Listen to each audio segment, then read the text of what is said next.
The NCAA Division I Council approved a 6-week college football practice plan yesterday. The plan, which will begin in mid to late July, will allow coaches to interact with their players for the first time since college athletics shut down in March. A lot of this reporting coming from our Heather Dinich. It was a terrific piece on ESPN.com. And Heather, good morning. As we all look ahead to this thing, what are the most important things we need to know about their plans to come back?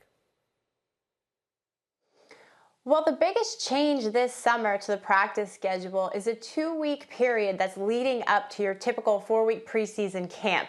And that 2-week period is 20 hours of countable work for the student athletes where coaches can watch them. They can do 1 hour of a walkthrough a day. They can't wear helmets. They can't wear pads. But this is basically a time for the coaches to evaluate how they are in terms of physical conditioning after being away for so long, and also their playbook knowledge. Brian Kelly at Notre Dame basically compared it to spring installation for them. So they're trying to work their way back on a variety of different ways. Now, I've been waiting to get someone on that can ask this question because I've been reading about players at a variety of schools having to sign what I've heard described as a pledge, but in some cases I've heard it described as a waiver. What exactly are those?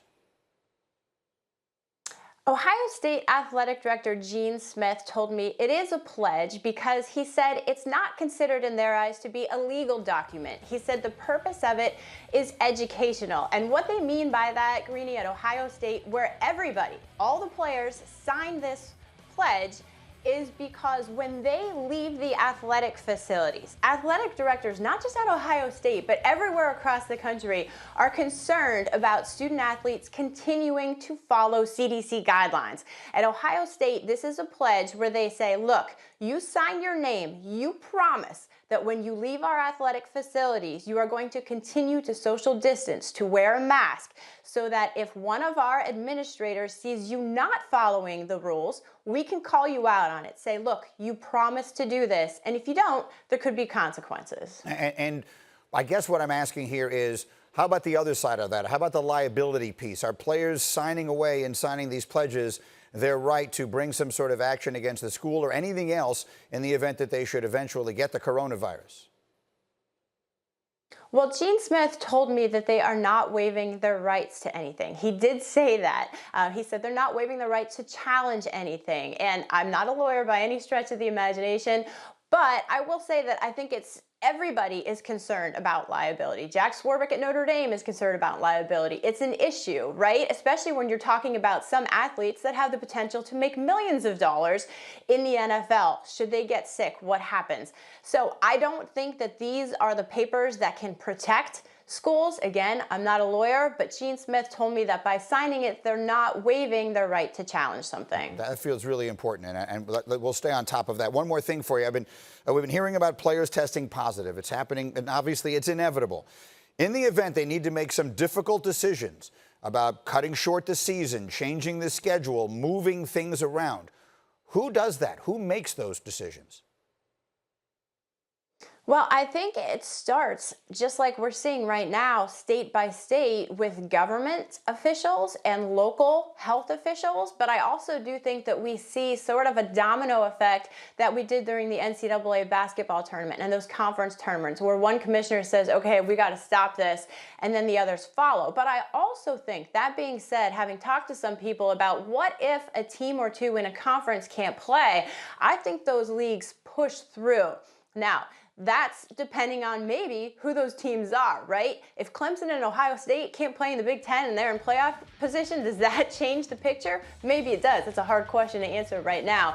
But I do think that if it comes to a point where they need to stop, it has to start with the governors in the state saying, we have to shut this thing down again. And then it trickles down to the athletic administrations. Now, there is a ton of this kind of information, and it's excellent in Heather's piece on ESPN.com right now. Heather Dinich, thank you very much. Let's get some reaction here. Paul Finebaum joins us this morning along with Dan Orlovsky. Paul, go. What are your biggest concerns as you listen to this conversation and follow the issues? Well, I think the biggest concern is exactly what every epidemiologist in the country is saying, Greenie. What happens if a second wave comes at the same time as the flu season. I'm not trying to be an epidemiologist on this program, but I think it's a concern. I don't think you hear anyone really talking about it too much other than scientists and physicians.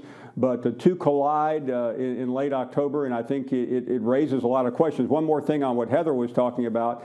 Gene Smith can say whatever he wants, but college athletes are going to go do whatever they want to do. And I tell you what they are going to do. They're not going to listen. They're going to go off campus. They're going to socialize like you and I did when we were 18 or 19 years old. And that is a big, big problem.